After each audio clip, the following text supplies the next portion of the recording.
नमस्ते सबैजनालाई। अहिले रातिको 9:35 गएको छ र अहिले बाहिर देख्न सक्नुहुन्छ रातिको समयमा तिब्बतको लासामा देखिने रात्रिकालीन भ्यू चाहिँ यस प्रकार रहेको छ। यो एउटा होटलको म बसेको रुमको झ्यालबाट देखिएको दृश्य हो। तपाईँहरू हेर्न सक्नुहुन्छ बत्तीहरू झिलिमिली छन्, गाडीहरू चलिरहेका छन्।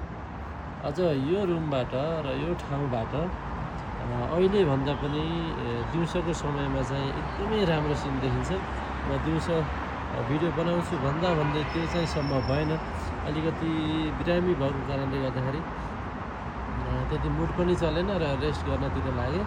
र अहिले एउटा भिडियो चाहिँ क्याप्चर गरिहालौँ, कसैलाई याद हुन्छ भनेर यो रात्रिकालीन भिडियो चाहिँ क्याप्चर गरेको लासाको है त। धन्यवाद, नमस्ते।